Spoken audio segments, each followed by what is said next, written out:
Let's face it, for a normal student, doing well in school can be challenging in the best of times. But what if you had dyslexia, a learning disorder with difficulties in reading, writing, and spelling? And on top of that, you had ADHD, attention deficit hyperactive disorder, being labeled as troublesome in school.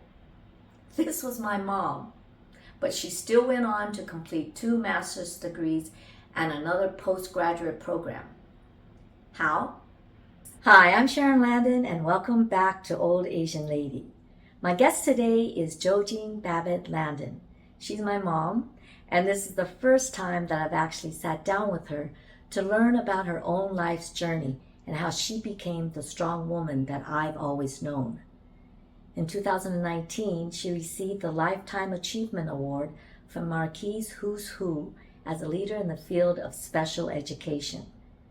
She shares the challenges growing up with my grandma Mary as a single mom and the choices that had to be made based on circumstances at the time.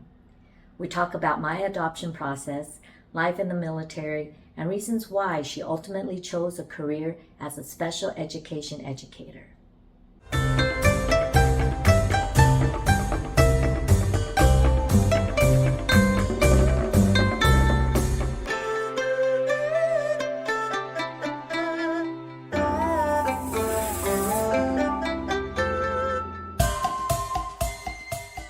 Tom, it seems, was hyperactive with attention deficit disorder, as is Jonathan. And the school couldn't quite figure out what to do with them.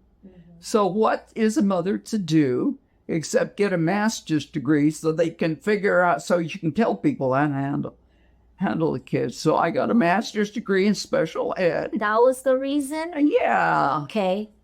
And the other reason was, in order to get a job, you had to have a master's degree. But that was no choice. There was no problem with that one. Once I started trying to deal with Tom's problems, and then Jonathan had even more problems. Although Jonathan didn't get as much treatment as Tom did. Okay, so I was just thinking that when you were getting your master's degree, because you actually got more than one master's degree. Yeah, I'm good. Your first master's degree was in special education. Then the next one was reading and reading disabilities. Okay, so still dealing with special ed type of thing. Right. This is Johns Hopkins University. Right. And they're the ones that verified that I was dyslexic. Yeah, that's what I was going to ask. Yeah. Because when you were, going through all that school and you always had dyslexia, when did you find out that you had dyslexia? Well, it was verified. In Maryland? In Maryland, Johns Hopkins. So you were already... I had 2 master's degrees. Yeah, but at that age, you were 40-something? Oh, yeah. Something like that. And it wasn't because you didn't know that you had it? Or no, I knew that reading was incredibly hard for me. Going through the universities and getting your degrees, you just spent more time than everybody else? Or sometimes if you did something, it was better? Oh, yes. So, what did you do to test? Well, for one thing, I'm much better at projects than I am at reading and writing. Almost anybody who's very few people who are dyslexic are good writers. Okay, so can you explain dyslexia for people that might not know? Dyslexia is not really explainable because what you're explaining is the symptoms. And there is a cluster of symptoms.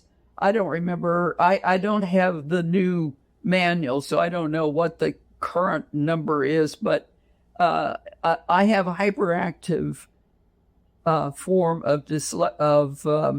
of attention deficit disorder, and which is probably more debilitating than the reading.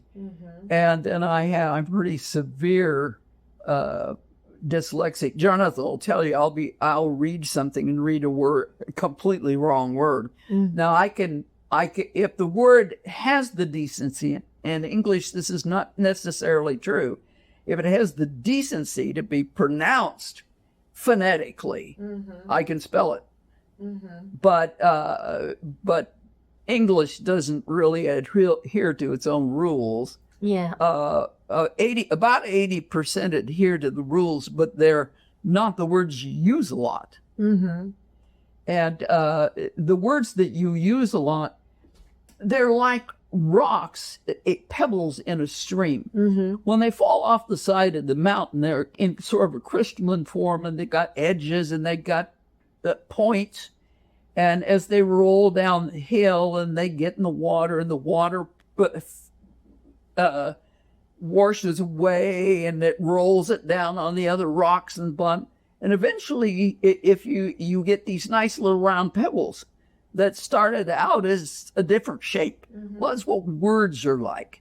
And the words that you use the most are the least likely to be truly phonetic.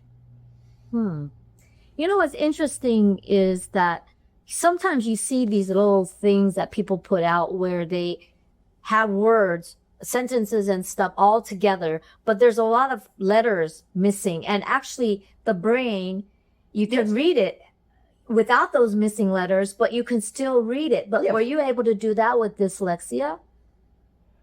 I do very well at putting the context together. If I can get the gist of what's happening. But I read very slowly. So if I read out loud, it's just painful to listen to me.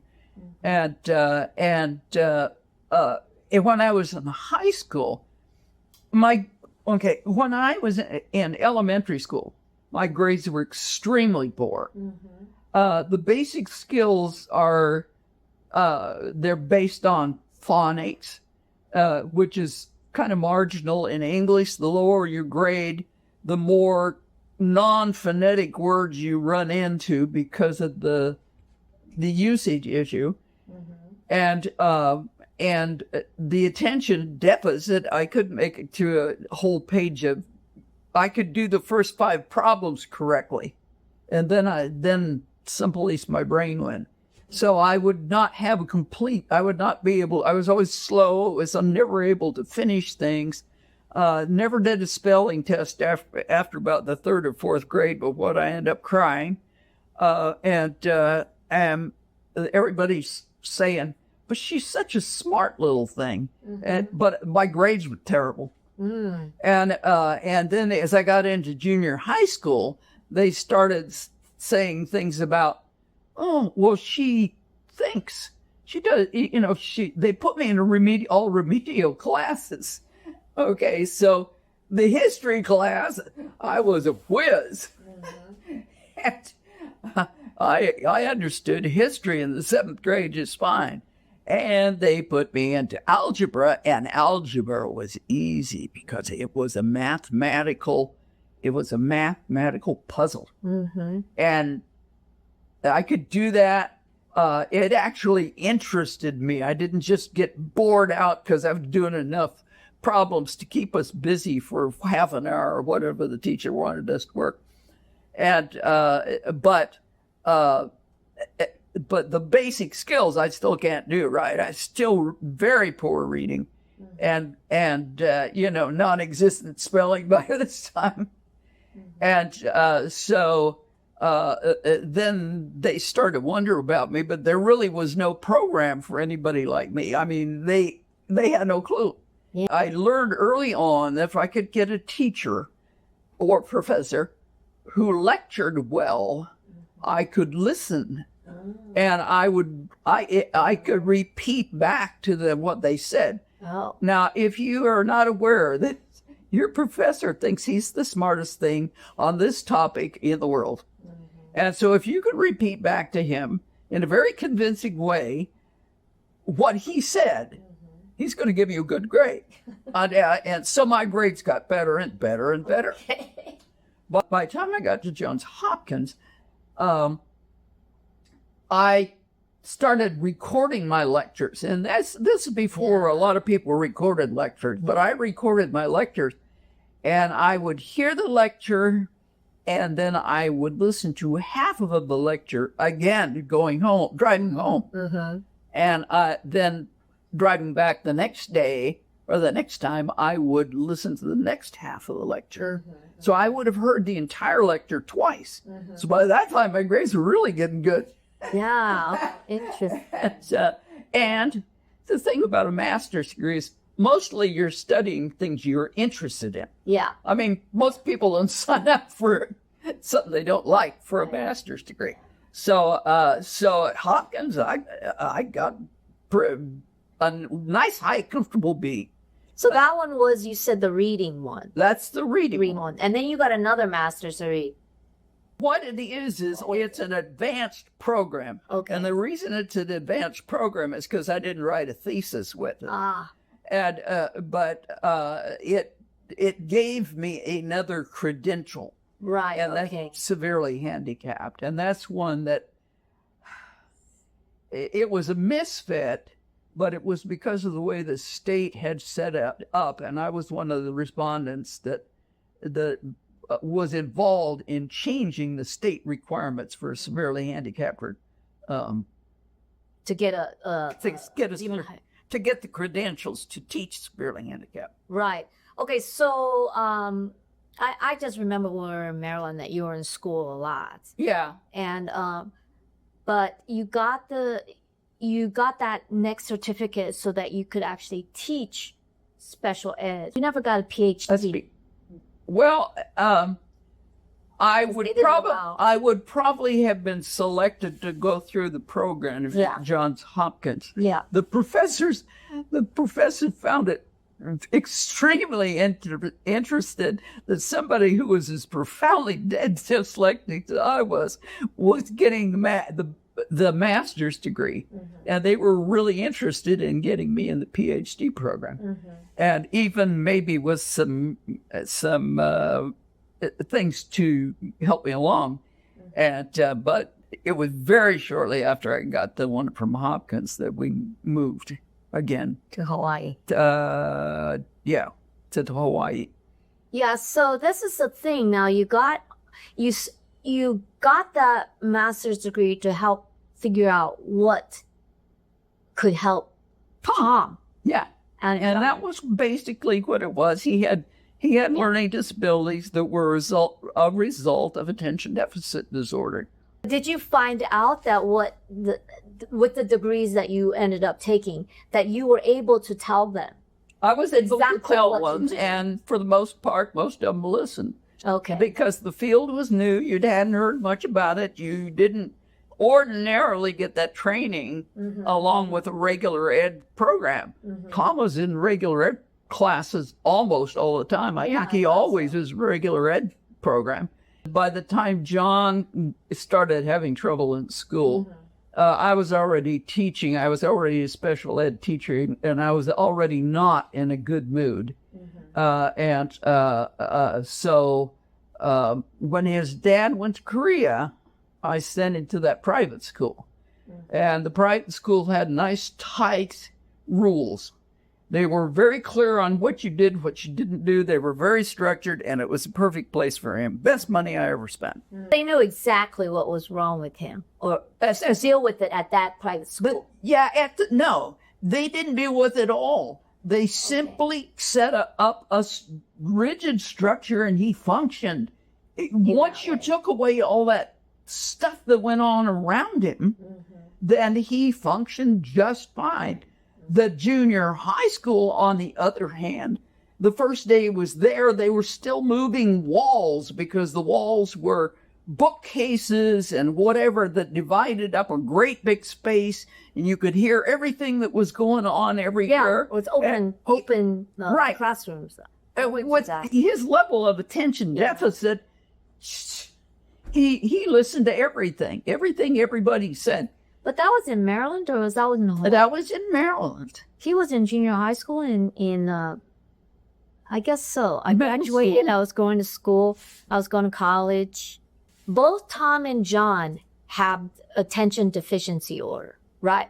Attention deficit disorder. And you had that. Oh, yeah. But neither one of them have dyslexia. No. Attention deficiency, is that hereditary? Whereas dyslexia is not. It's familial. It means it runs in families, but it doesn't have a rigid pattern like genetics. But the facts of life basically are that if a woman has it on both sides, but a boy can have it on either side. Jim had OCD, so he wasn't very far from joining us. He didn't have the attention deficit disorder, and Gordy could read anything, but he's, he was sort of on that little line himself. So the boys probably had no hope. But another thing to know about hyperactives is that people who have hyperactivity are they don't move a lot more than other people do. They move at the wrong time. Oh. And so people notice it. And when Jonathan was 10, he could sit and read for, 4 hours. But when there was stimulation going around him, that was when he had trouble. People say to me, well, you don't have much trouble with the kids. How come you don't? Well, it's because I know that's coming when this starts over here. I know it's going to start over here. And so I start calming this situation and then get after that one. Okay. Yeah, but it's interesting because that's what I was going to ask you too. I mean, you were teaching special ed, and ever since I knew you when you were teaching, it was always special ed. Yes. Was there something that was just totally gratifying? I mean, I know about Tom and John, that you stuck with it so long. And what was the gratifying parts? Well, you see kids make progress. With the emotionally disturbed kids, and I worked with them for 10 years, with emotionally disturbed kids, a lot of times you really get a change. And I've got examples of kids who really changed. And one, he had terrific allergies. And when I would be having allergies, he would be so adverse to stimuli that he'd be sitting under a table back in the corner, so he didn't see all the movement. He didn't hear all the noise. And so I told his mother, you know what? He probably has a bunch of allergies, and you probably, and this military kid, I said, you probably ought to just take him up to the hospital and have him testing for allergies. But he didn't have allergies. And I said, while you there, why don't you have him checked for hyperactivity? Now, what they do to check them for hyperactivity is just you're given a screening checklist. Does this kid do this? And 1 to 5, and then you can tell from the numbers what the diagnosis will be. Now, you can go ahead and do an EEG, electroencephalograph, and you'll come up with the same. I've never heard of one that didn't agree, but there's much more sophisticated ways to determine exactly what's going on in the brain now than there was. 66% of the kids will positively respond to Ritalin. So mostly what they do is they give them the Ritalin and see if you get a response. It's much cheaper than all this other stuff that they have to do, and actually makes sense. For you, it was really easy for you to recognize a lot of different behaviors. Now, because you talked about emotional disturbed stuff too. I mean, do these kids all have to take some kind of medication? No, it depends on what you're dealing. And some of the medication is way more serious than Ritalin.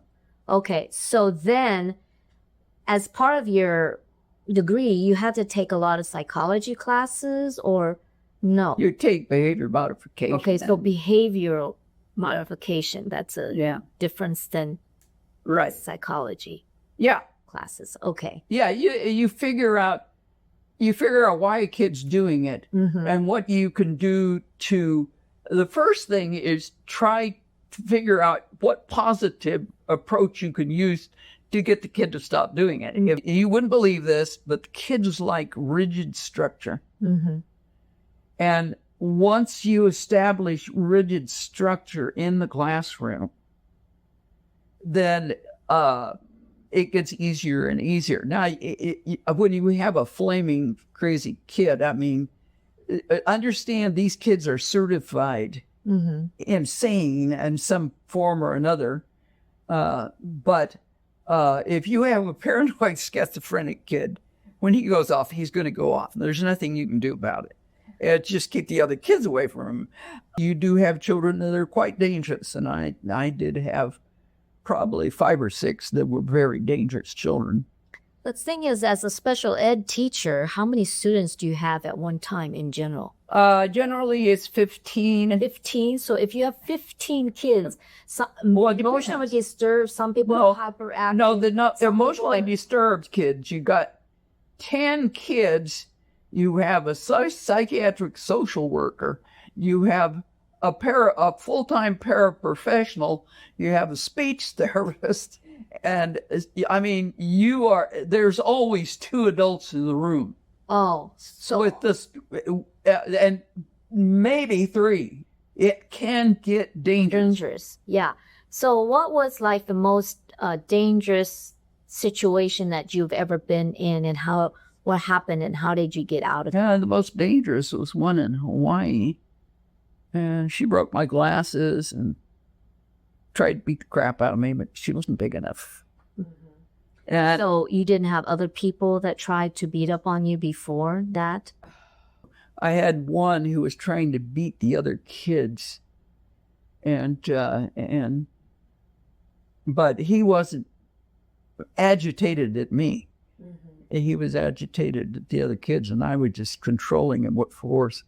I had a hold of him by the shirt and just pulling him away from the other kids. By the time my help got there to take care of him, I had torn. The only thing left is the parts of your shirt is double. And I was yanking him by that. When he'd go after the other kid, I'd do him a yank. And but that was in a private school. That wasn't public school. I always thought I would read his name in paper. I always was sure he was going to do something to somebody. The one in Hawaii, she really lost it. What was her problem? What was her situation? I don't remember. Oh, it wasn't emotional. She was psychotic. No, okay. Very few of them are that far. Okay, so she tried to. And the other one was pretty severely retarded. He was a Samoan. He was 6 feet tall and about this big around. And he was mostly dangerous because he was severely retarded. But he was very strong, and I think probably the Samoans tend to tussle and do things, and he didn't know when to stop, and he was he was a real problem. And he got a hold of a gun one day, but he didn't bring it to school. He was showing it. Oh yeah, he did bring it to school. That's how he got caught.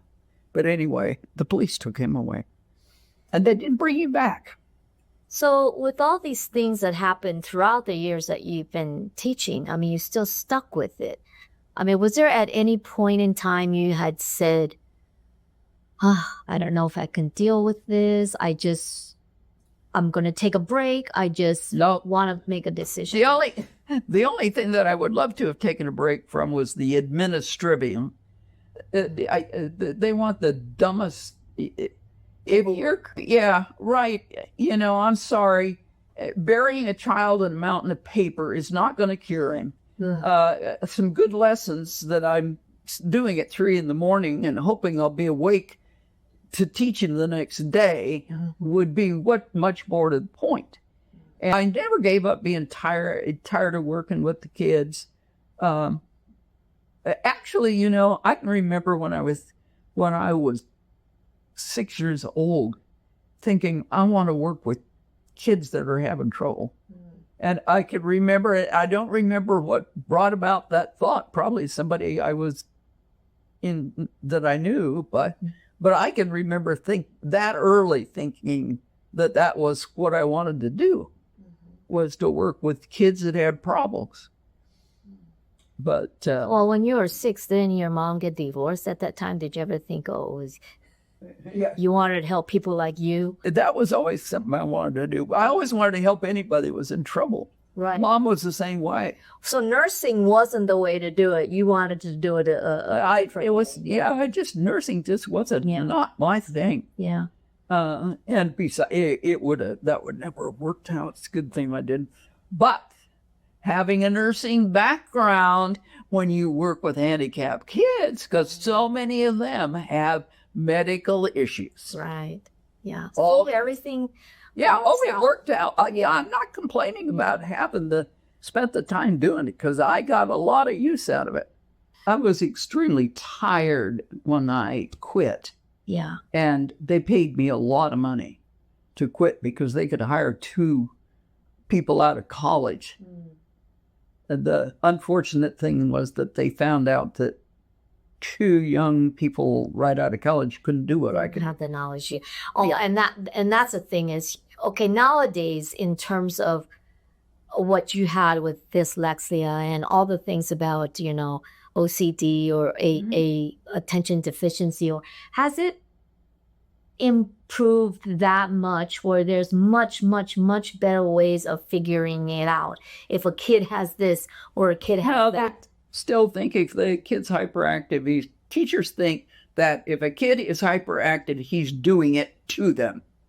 Right. When I taught deliberately trying to be obnoxious or of that. Yeah. I taught for the University of Hawaii and the State Board of Education had a joint program, and I taught the one on hyperactivity. What else would I teach? And so that was the one thing that you had to come out of the class understanding, is that kid is not doing it to you. Because what they do is they get in a reaction with the kid, and it goes around and around and around. And it exacerbates the problem. Yeah. When a kid starts on me, it's like talking to a board.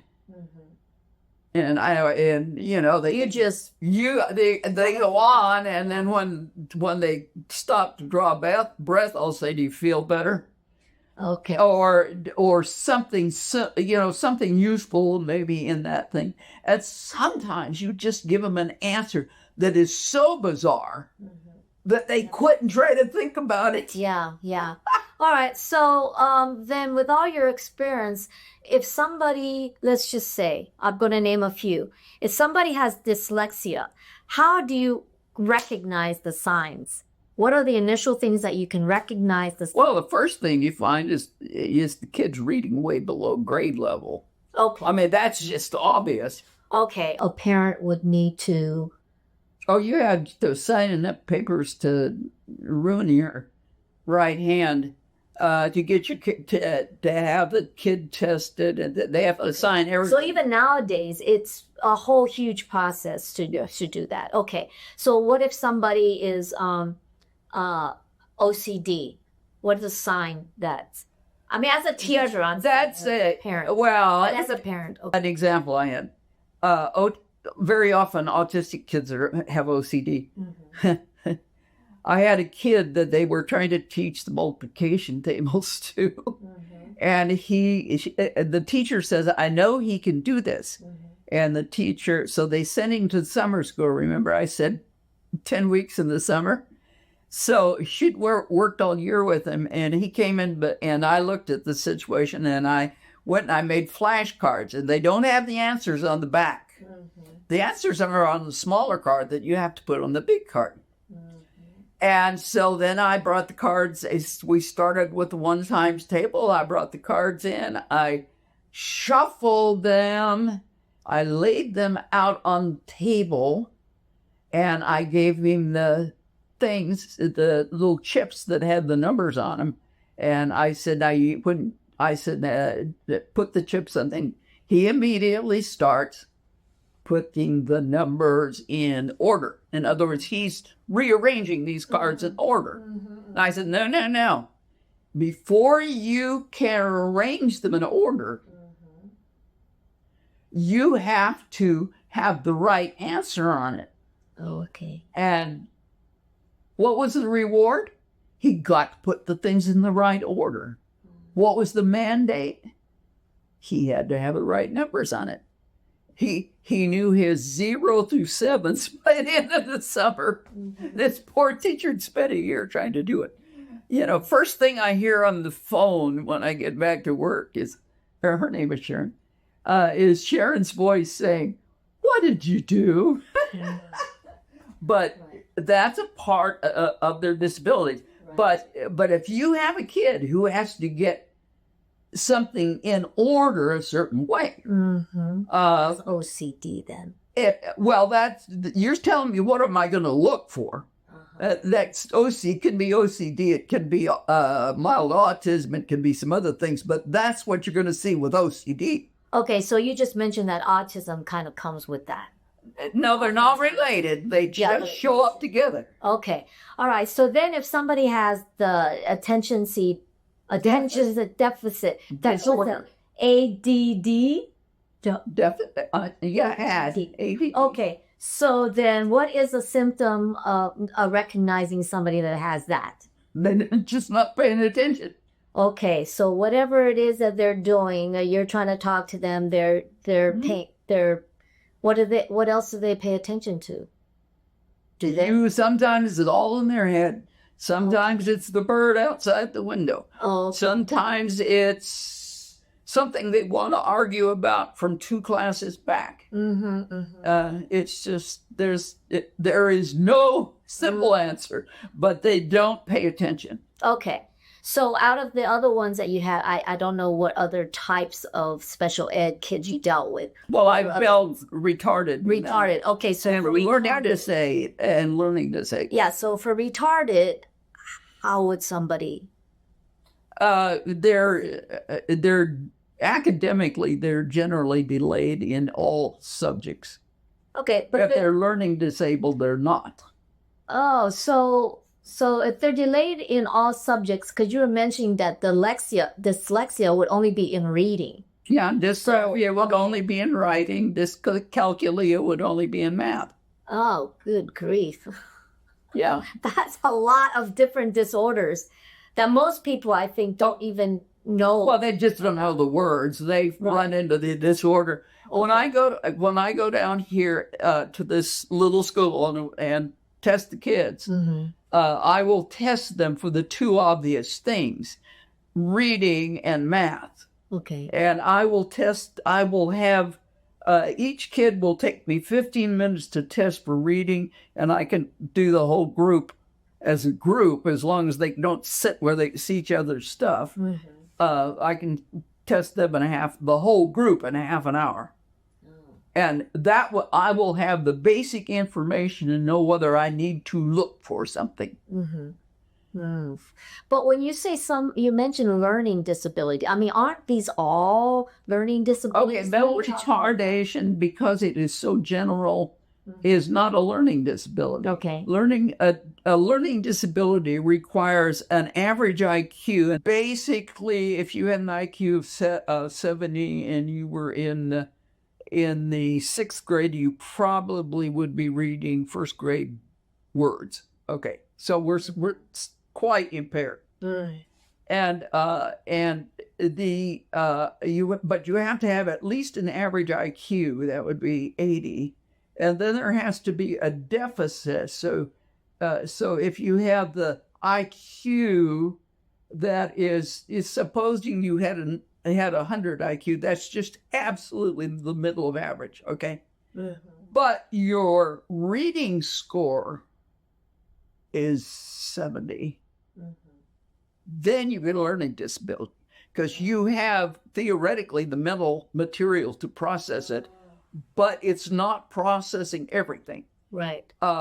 And they did a very big study and they said, why is there any area in which there are a large number of dyslexics? Yes, an area where they made iron and steel in Pennsylvania at Sparrows Point. They checked the school out. Yeah, whole huge number of the boys had dyslexia. And then they checked the hyperactivity attention deficit, or the attention deficit, and then the hyperactivity. So they do them in 3 different groups so that they see what they relate to each other. Okay. But the girls, not so much. And to make the story short, they discovered that, well, in the first place, the men who worked there mostly worked in math. Guess what? Father, uncle, grandfather also had these things. And again, it was familiar. It was not everybody in the family, but a lot of people did. And it's a massive work, and they're still studying it. It's at Hopkins. But so now they're probably on the 3rd or 4th generation. But they followed these people through their whole lives. But then is it because they're working in that industry where the mind has nothing to do with the ore, metal, or whatever? It's always about... They're working in the mind because they can handle math a lot better than they can handle the other things. Okay. So these are bright people. It's not stuff that they're breathing in the mind or anything. No. Okay, so... It's that they're... So it's actually their location forced them to be able to work in the mines because of their ability. But we're not talking about miners now. We're talking about engineers. Oh, engineers. Oh. We're talking about engineers. And the reason that they work there is because they're better at math. Yeah. Way better at math than they are at things that would require reading and writing. Yeah. Okay. You have no idea how badly I hate to write. Yeah, this is the thing, is that why do you feel that there's so many different types of disabilities? We're better at sorting them out. They've always been around. Okay. Yeah, it's more awareness of them and being able... Besides that, the life we live more survived than used to survive. Okay, before. Okay, yeah, because let's face it, if you're... Okay, I have a really good example. A boy that attended our church, a hyperactive, attention deficit, sweetest kid you ever met, tried to drive between a truck and a trailer and was killed. I mean, this is modern day. This is like 12 years ago. Our kids are, we spend more time training kids, but it's like the guy who tries to beat the freight train. He saw that. He said, "Oh, I can go through there," and the car started up. And of course, he got killed in the mess. And it was, it was just, what kid would do that? The kid who is incredibly impulsive. Okay, so if parents have indication that their child has something. I mean, does everybody have to go through like tests and stuff before they find out? So what is it that parents can do or where would they go first? They would go to the school and they would ask the school to test their kid. Okay, so that's simple. That's simple. Yeah. And that they would sign papers. I mean, I can tell you to the minute in California what you do, but they would sign the papers. I'm not going to test a kid until I've got permission from the parents to test them. And even better yet, I've got a request from the parents. And so that's it. See, that was the flaw with Tommy and the speech therapist. When he started out in first grade, they put him in speech, but they didn't tell me about it. So I went to the teacher parent conference, and they said, and by the way, Tommy's taking speech therapy. And I said, why? Because you and I both know that kid talked the leg off the chair. And in English, even when he was little. I say, why? And he said, just picture Tommy when he was real young. And, okay, why? And they said, well, because he doesn't pronounce his R's quite right. You're beginning to hear something, and J's. And I said, yeah, like J's and CH's and like D's. You see the pattern? You mean Chinese? Yeah, he spoke Chinese. Chinese was his first language. Yeah. And so he had a Chinese accent. But here's this huge white kid. I mean, yeah. And his first language was Chinese. Because your mom talked to him all the time, and I always told her, talk to him. Tell him, that's good. You teach him Chinese. That's fine. Yeah, it's just amazing how people put people in boxes. Yeah. Because they think that that's the way it is. But, you just assume things. You've officially retired from teaching special ed. I retired before I was 70. And like I said, they paid me a lot of money, but then they decided that they loved me dearly, so they called me back as a sub. So I was teaching full time as a sub, getting half the pay and half the pain. I did that for 3 or 4 years, and then I was teaching half time with another teacher who was even older than I was. But I was the special ed teacher, so I was the head teacher, and I did all the lesson plans and things. But I continued to teach, and then even after that, I would come in. But Jim was ill, and I needed to be home. So, I used to have to go in for my kid fix on a regular basis. So. You had an asthma not that long ago. How many years has it been? It's been, I don't know. Jonathan, I'm tell you, Before COVID.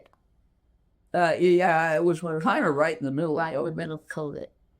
Yeah, and he was going to get a COVID test. That's where we were going, to the hospital to get a COVID test, and he tried to answer the phone. And in doing so, he missed his turn. So when he came to the next turn, he was in a hurry. And he lost control of the car and put it through a 6-foot wall at 60 miles an hour and broke his neck. So he was paralyzed from his neck down, a little feeling in one shoulder. And I was thoroughly stoned. I broke 5 ribs cracked 5 ribs in the sternum. And I was so stoned, I didn't know what was going. I still don't know how long I was in the hospital. But anyway, so, after that, we realized that he had managed to fall into dementia without us really realizing. You mean before the accident? Yeah. Okay. And how did you guys find that out after? You remember how your dad used to keep books? Yeah. His books were scrambled. He'd been scammed by somebody. Your brothers got back $2,000 a piece from stuff that had been scammed by just going back and it was on credit cards and things. So they went back and they demanded the money and got it. Because Dad was scammed? Dad was scammed. There? No, when after he died, they had to straighten out the books. Paperwork, yeah. Yeah, I mean, let's face it, you need Chuck if you're Chuck, if you're gonna do computer work like that, I mean, Jonathan's good, but he's not that good. And but they chased down, I think, about $2,000 a piece. And who knows what else was out there. Oh, And I still have one of the scammers still calls me. really? Yeah. Oh my God. Scamming as in trying to sell things? Or Well, this guy, one of them, had talked Jim into the fact that there was something wrong with his computer, and he was making corrections in the computer, and he'd get Jim to turn the computer on. Oh, and he'd go hack into it. Yeah, and he'd mess with it, and then he'd charge him. He was charging him for fixing his computer. And so the last check, Jim wrote the check, and I had the check, and Chuck took one look at it and said, "Shredder," and or do something, tear it up, something. Yeah. And but yeah, they definitely saved me. And he had not paid. He didn't pay the insurance on the car, and so that was a $40,000 car. For you, then in recovery, how difficult do you feel that was? And Well, I was unconscious most of the time. They gave me so much meds that getting taken care of later. Jonathan stayed till just before Christmas, and you know, and once he was assured that I could drive, then he. So what did the doctors say? Were they surprised that you're able to be up and about, drive yourself everywhere? I have my new doctor is still struggling with things like that. Did you have some kind of a mindset that made you It's feel just my attitude. Okay, so you're not going to let this thing beat you. You're going to do what? Sharon, how many years was I on crutches? Yeah. And teaching school full time. Mm-hmm. You know?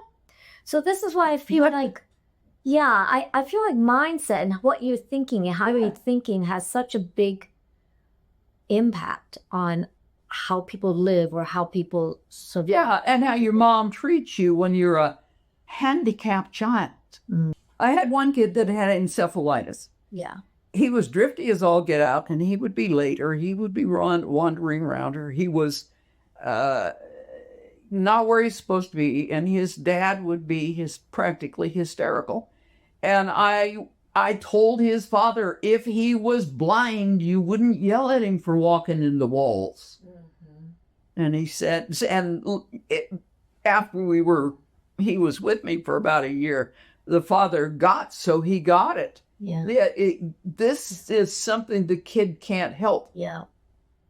And you wouldn't have dared bought him a cell phone because somebody would have taken it away from him in no time flat because he could be conned so easily.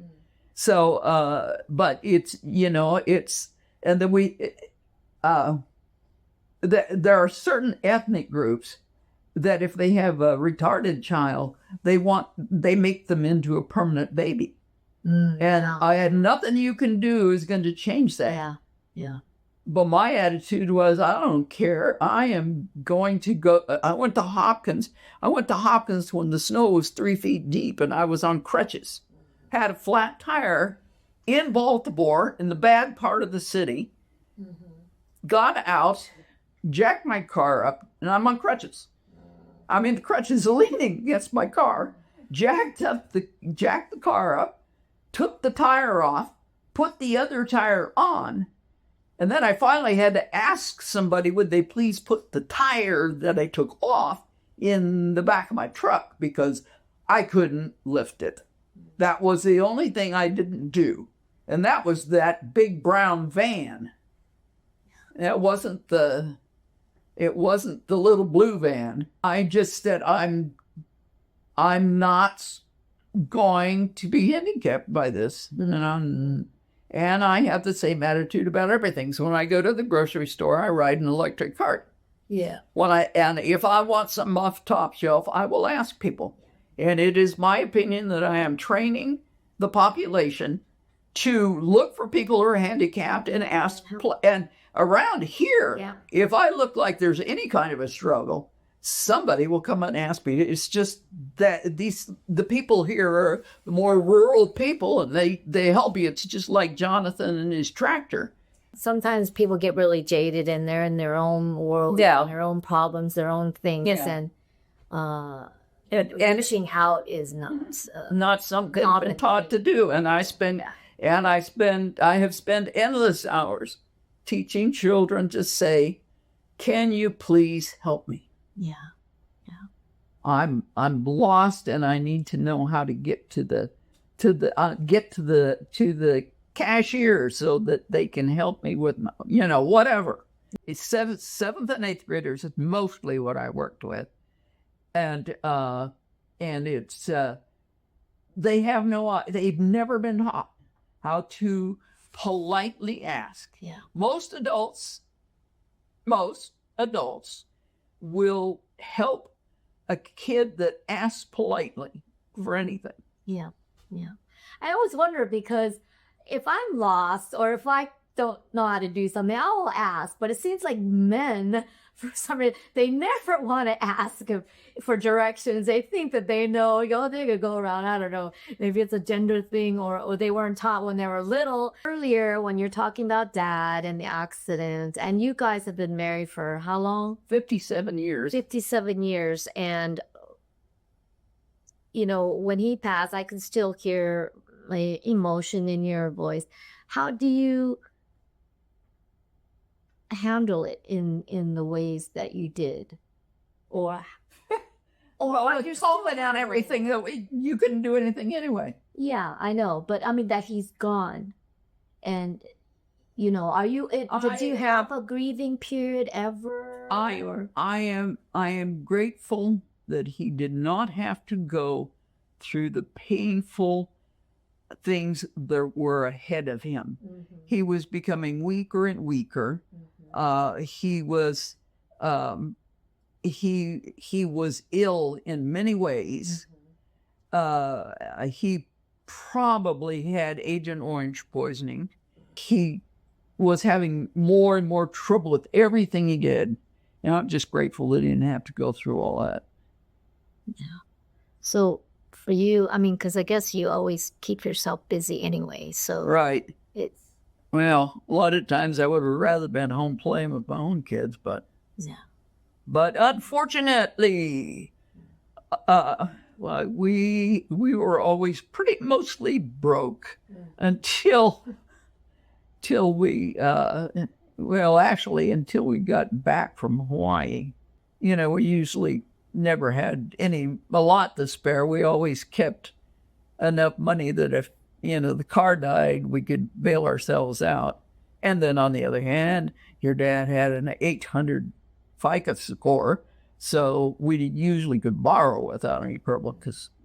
Yeah, remember when I bought my first place, you guys co-signed for me. Right. So that was super helpful. I mean, I did all my payments. I never let you guys default. Yeah, I mean, that's what that family did for Mom, was they co-signed so she could get that house. Yeah. Once she got the house, you started the business. Yeah, that's really cool. Yes, it's the little helps along the way really make a difference.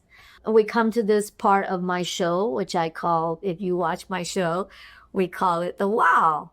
So do you have any your wows that you would like to share? So words of wisdom that you would like to share, that you think that that you learned along the way that's important, maybe can help somebody else. I think that your grandmother would be extremely proud of you, because you said, "I want to do this." You worked at it and got it done.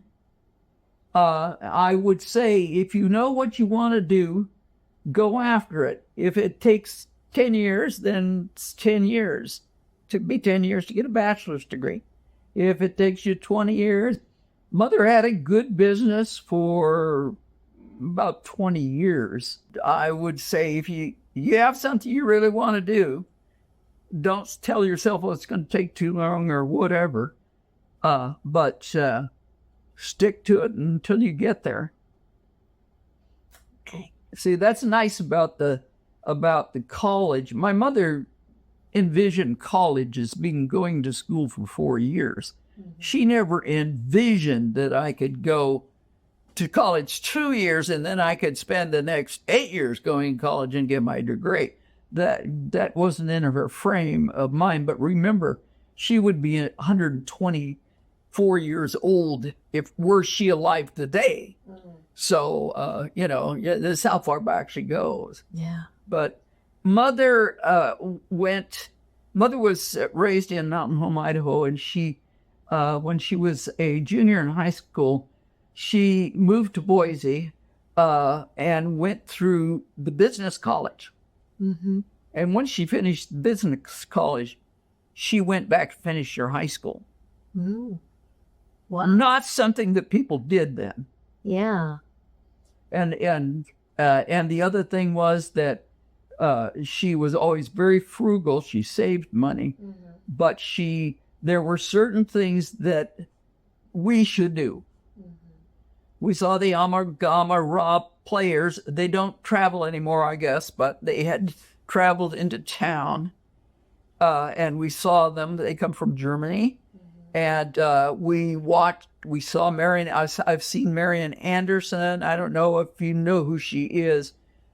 She was a black contralto. She had a voice that went from there to there, and one beautiful voice.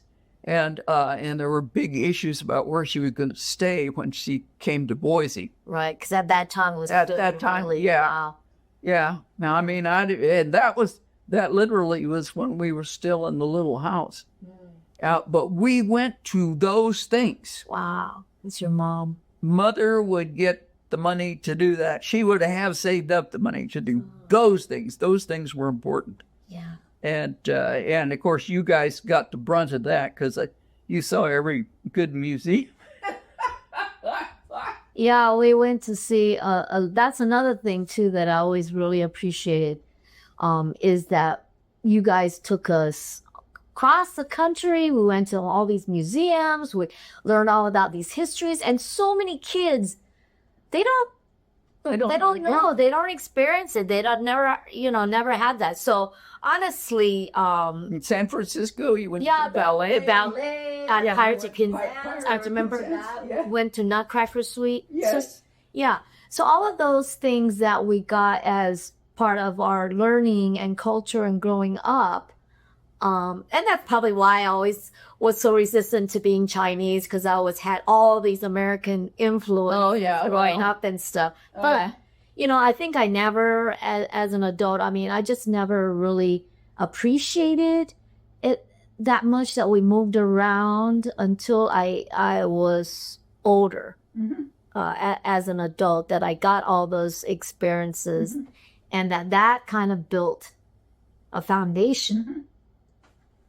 Do you remember the Girl Scout troop okay, all of the girls who were from military families had visited San Francisco, and all of the girls who were from the civilian families, all of them, had not Never yet. visited San Francisco. Yeah. Couldn't believe it. I kind of feel that it's on par with my thinking, where people who have opportunities to live abroad in other countries, in different locations, are much more open-minded and much more.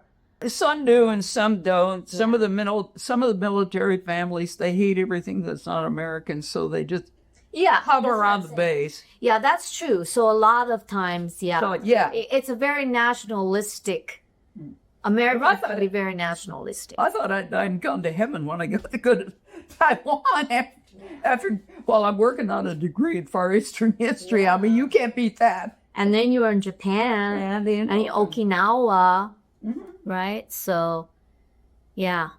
Anyway, all right. Thanks, Mom. Thanks so much for sharing a lot of your story. And, it always amazes me because people are so resilient in so many different ways. Right.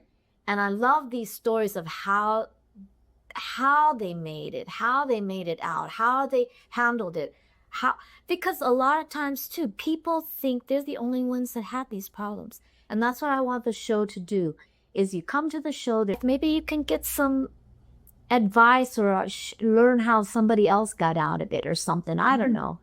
But that's what I want to do about telling people stories, because Mom, if anybody just looks at you, you look like an old Howley, Right. lady. They have no idea Right.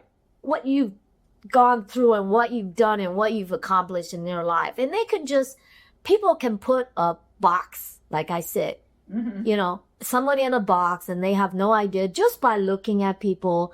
And I wish that people were more accepting of other people, and it's not only one way is the right way ever, because it's not, and that you don't have preconceived notions about somebody else just because of where they came from or the color of their skin or whatever like that. So anyway, so thank you for contributing to my cause. Uh-huh.